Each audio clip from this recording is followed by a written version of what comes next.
Ten Commandments don't work. Nobody likes to be commanded. Commandments are out. Well, I have to agree with one part of that. Nobody likes to be commanded. But I have to 100% disagree that the Ten Commandments are outmoded rules. In fact, God's 10 habits of healthy homes couldn't be more relevant in our day and age as they were when Moses came down off of the mountain. Could I get a fan, please? Thank you. Today we're going to start the second part of the Ten Commandments. The first 4 commandments that we've talked about over the last few weeks have been vertical commandments. They're the way that we interact with God. Examine our priorities. Don't accept counterfeits. Take God seriously. Renew your relationships. But now the second group of commandments, the last 6, deal with horizontal relationships. That's the relationships with each other. That's where we get down to where as they say, the rubber meets the road. It is impossible to obey the last 6 commandments if you haven't obeyed the first 4. If you don't have God as a priority, you're going to struggle in your relationships, in your family, in your relationships with other people as well.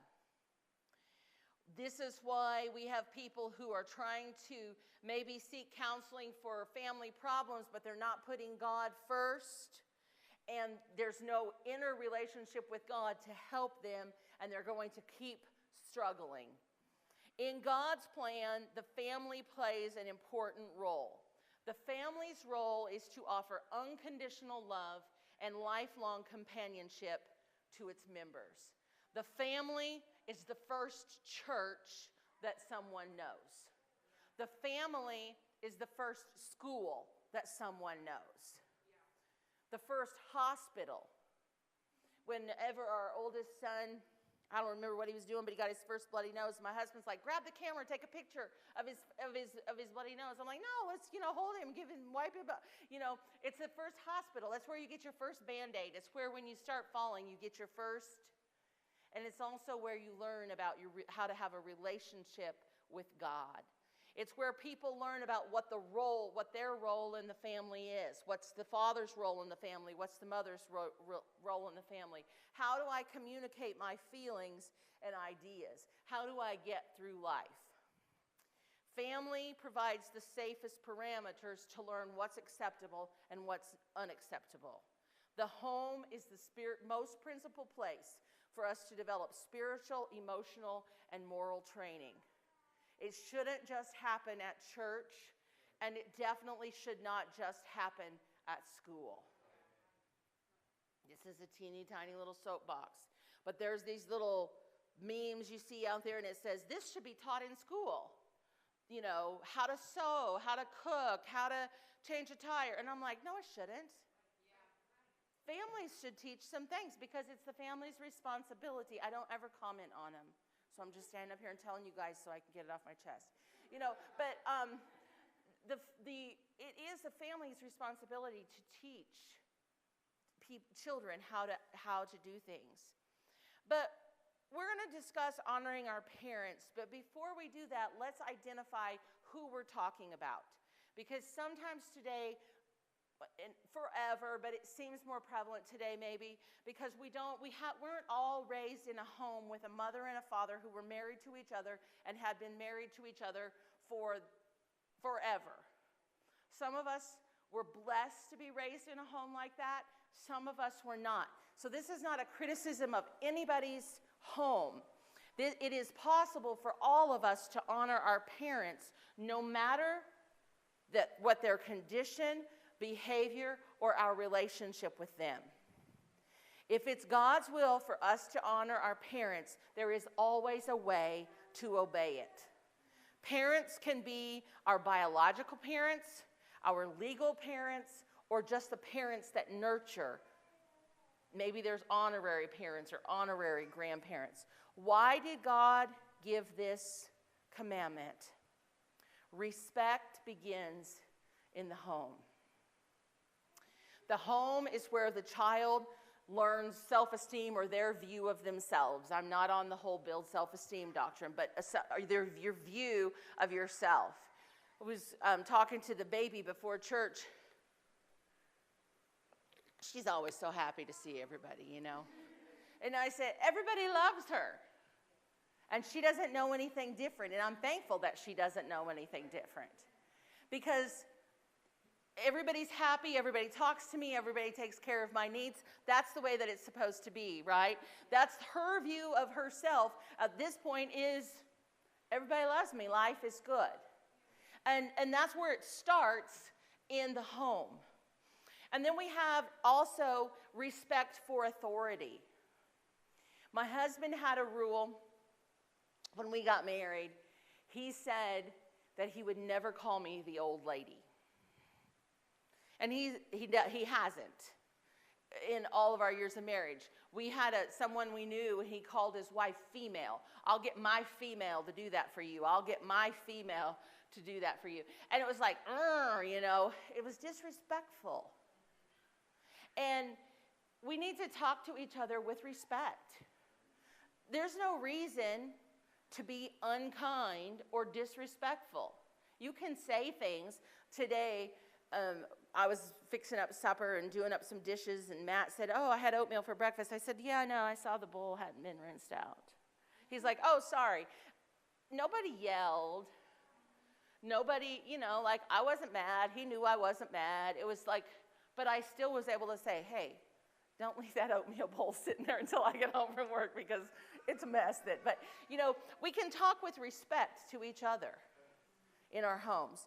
And then respect, also our values begin in our home. Our view of God and our view of life in general. God gave us the fifth commandment because he knew how easy it would be for us to develop a disrespectful attitude toward our parents. As children, we're basically selfish.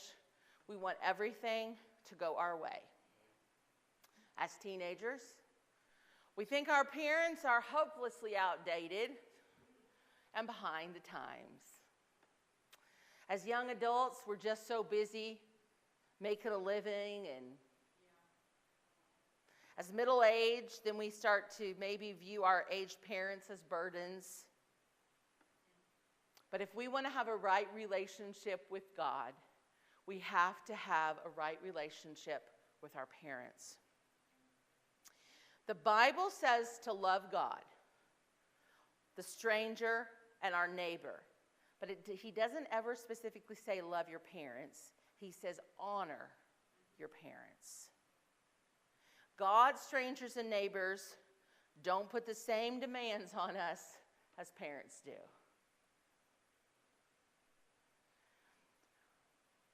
We are commanded to honor our parents.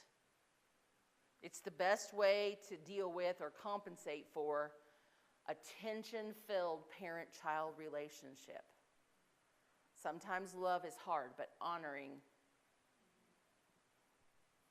The word honor is kabad in Hebrew, which means to add weight. It was taken from the concept that something heavier was thought to be of greater value. Have you ever bought a pan and had a really thin pan, and you pick it up and you know it's really thin, and you know what's going to happen to the stuff that you cook in that pan? It's going to stick really easily because it's light.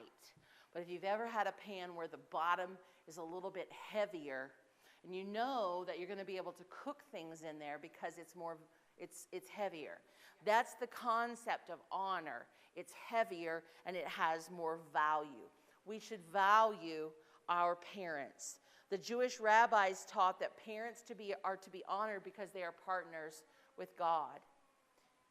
There are no perfect parents.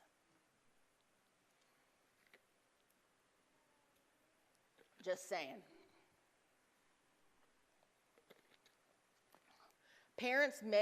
Our parents may mess up everything in our life, or we may feel like they are, but they are still worthy of honor. It's not only because God commands it, but it's for our own well-being. Not every family will raise a child who's happy and expects everybody to be happy back at them. Not everybody's going to raise a child that has respect for authority. Some fail. But regardless, the fifth commandment remains true. We must honor our parents even if they fall severely short of God's intention for their role in our lives. If they were a bad parent, if they didn't do what they were supposed to do, you still honor them because that is the commandment from God. You don't honor them if your parent's deserving. You don't honor them if they honor you in return. You don't honor them if your siblings do. You don't honor them when you feel like it. You honor them because God says, honor your father and mother. Only God is a perfect parent. The rest of us have weaknesses, faults, and inconsistency. Every parent has made a mistake. Every parent has sinned. But just so you know, I'm not beating up on the parents. Every child has made mistakes. Every child has sinned. You might say, well, what if my parents were abusive? What if my parents were manipulative? What if my parents were neglectful and they're unworthy of honor? Am I supposed to ignore the pain and pretend like everything is great? No, but God said we honor the position of parent regardless of the personality behind it. How you relate to your parents is going to affect every other relationship in your life. It's a major forming factor. Your style of relating to others is set while you live at home. Even as an adult, you're going to act in ways you don't understand and you can't figure out why you do it because many times you're still reacting to your parents. Many marriages have been ruined because a spouse has never resolved a relationship with a parent and they're taking it out on their husband or wife or kids. Surveys have shown that people who get along with their parents are happier in life. The cure for many family problems is found in the fifth commandment that God gave. Respect your heritage. So how should you honor your parents? It kind of depends. It's a little different depending on your age. As a child, you honor your parents by obeying and respecting them. Ephesians 6, 1-3, children, obey your parents. This is the right thing to do because God has placed them in authority over you. Honor your father and mother. This is the first of God's commandments that ends with a promise. And this is the promise that if you honor your father and mother, yours will be a long life full of blessings. The Bible teaches that as long as your parents are providing for you, you're supposed to obey them. Do what they say willfully, pleasantly, and immediately, as long as you're still living under their roof, putting your feet under their table, all those things that we as parents have said. And really, honestly, that happens even when you're not a child. You know? My husband's mom asks him to do whatever when we're there. He does it. Yeah. Not because he feels like he has to or because he feels like it's a burden, but because that is his mother and she asked him to do it, so he's going to do it. Yeah. One part that the parent has to do is discipline. And the discipline requires instruction, reinforcement, and punishment. And sometimes children don't like the discipline. Or maybe I should say all the time. Proverbs 13:24. If you refuse to discipline your children, it proves you don't love them. If you love your children, you will be prompt to discipline them. I assure you that it's what's cute when they're 2 is not cute when they're 12. Discipline them early. The next verse, that's what it says in the King James, 19:18, Proverbs. Discipline your children while there is hope, otherwise you will ruin their lives. Proverbs 15:5, only a fool despises a parent's discipline. Whoever learns from correction is wise. You know, I think that's important, is to learn from the correction.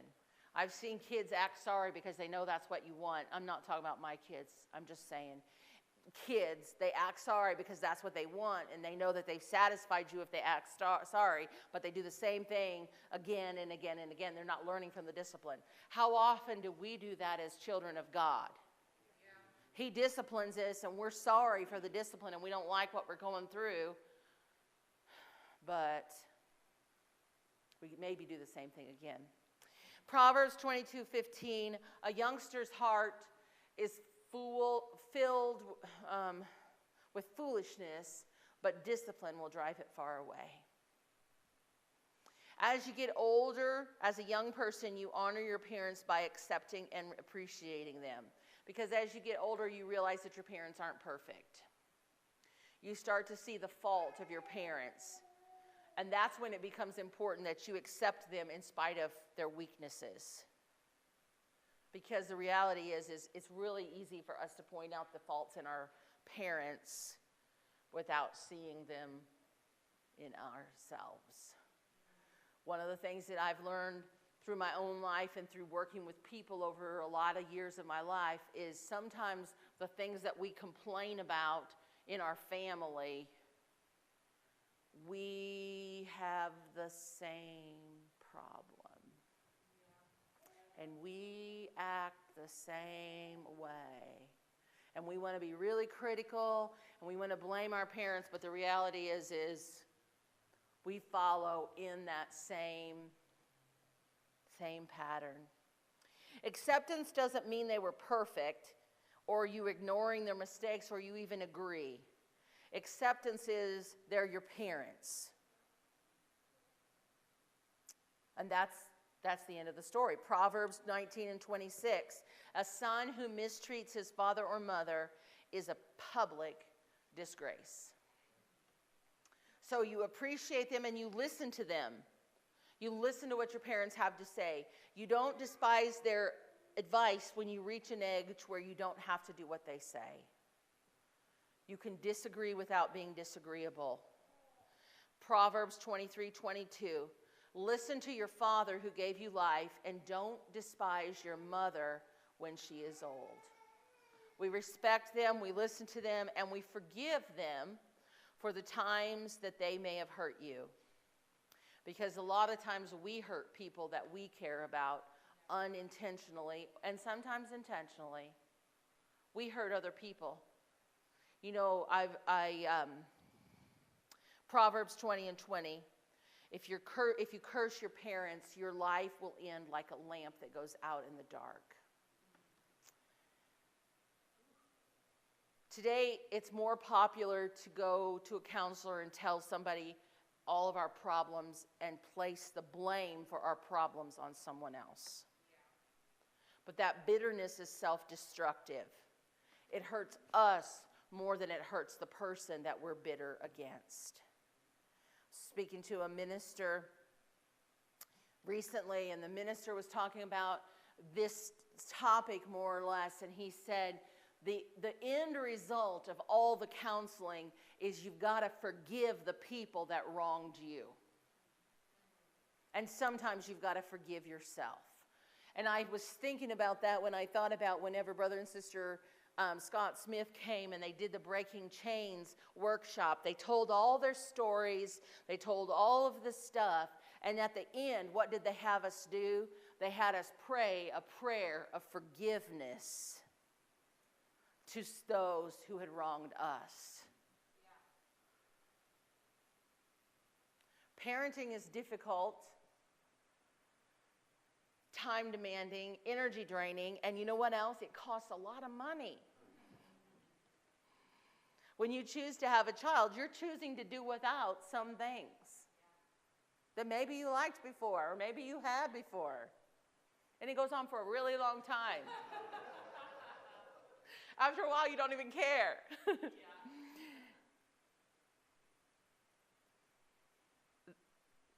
Proverbs 23 and 22. When your mother is old, show her your appreciation.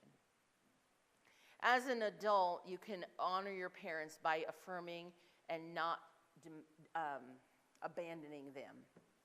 For many parents, the older they get, the less respect they get. I have an older friend,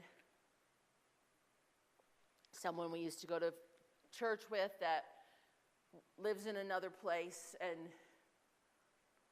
many times this friend mentions how they don't feel comfortable in the world anymore, that the values that they have aren't the values that the world is showing, and it's a different world. And they feel lonely without their children and their grandchildren. That's not really okay. As you get older, I remember sitting with my grandma before she passed, and she said, I used to be able to do all kinds of things. I could skin a squirrel and cut it up and cook it, and she could do, everything, can everything, do the garden, the whole 9 yards. So everything she could, and then she was sitting in the nursing home at the end of her life, and she said, I'm not worth anything anymore. I can no longer do the things that I used to do. And that's a sad thing that we need to remember as children, that when our parents get old, still give them respect. Still respect their knowledge. Let them know that they've had a positive contribution in your life.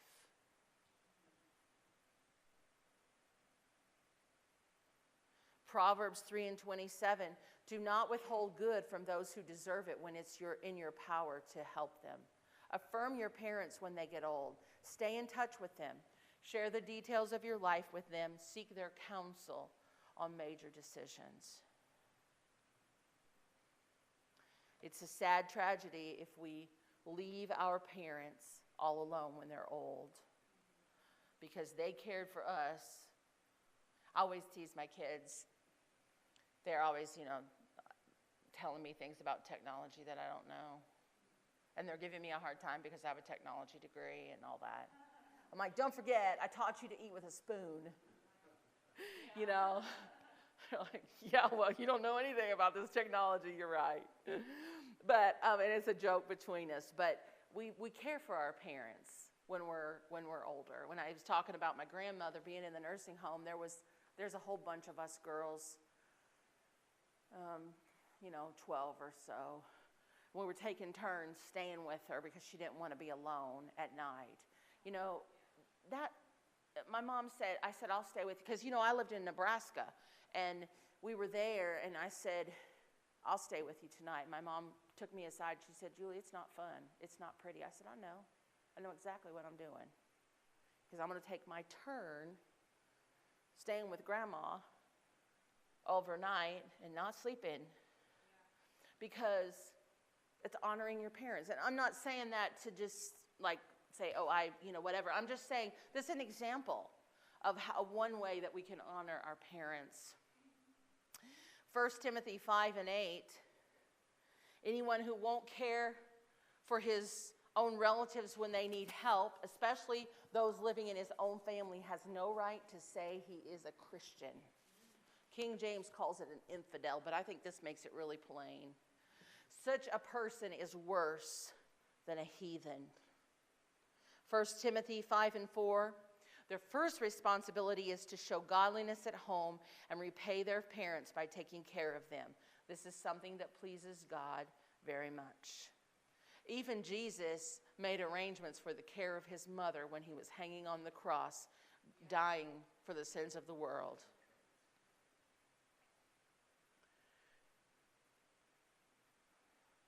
But parents, we do have a responsibility too. Ephesians 6 and 4, now a word to you parents, don't keep on scolding and nagging your children, making them angry and resentful. Bring them up with the loving discipline the Lord himself approves, with suggestions and godly advice. Don't drive our kids nuts by being unreasonable. Don't try to make our child into what we wish we had been or into us. Because I'm sorry to tell myself and all of you that one of us is enough. The Bible teaches that the key to good parenting is loving discipline. Disobedience brings pain, and obedience brings freedom.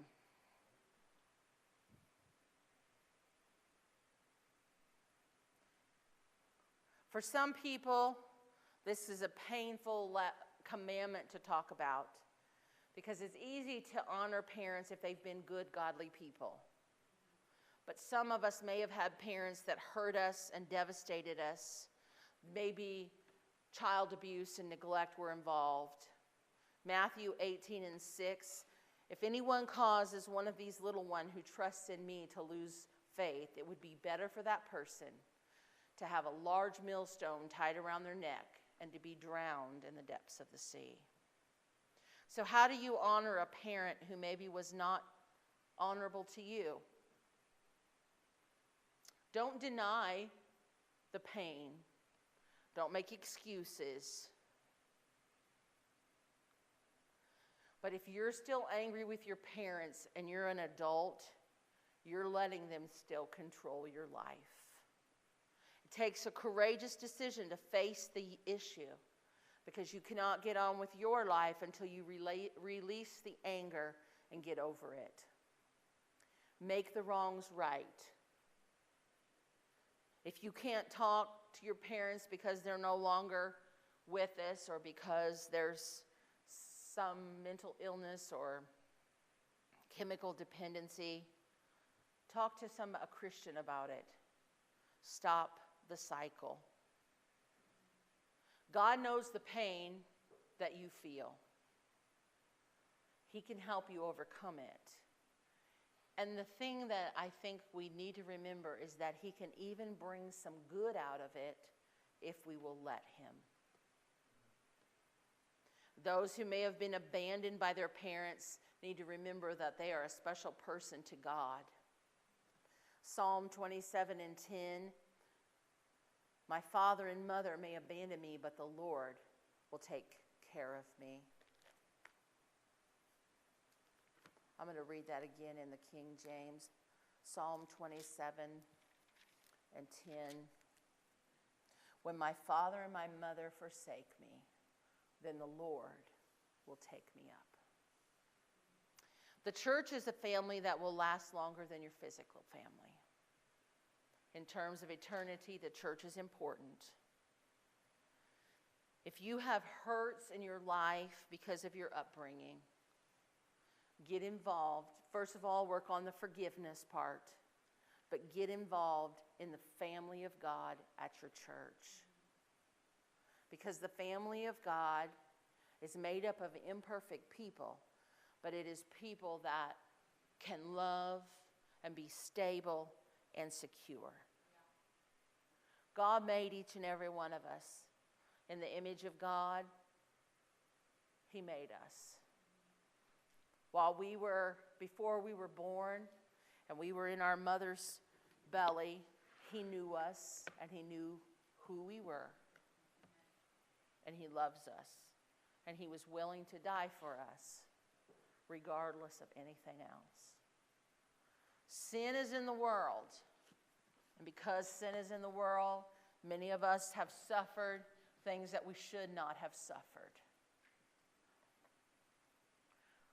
But God can help us to forgive the same way that He can forgive us.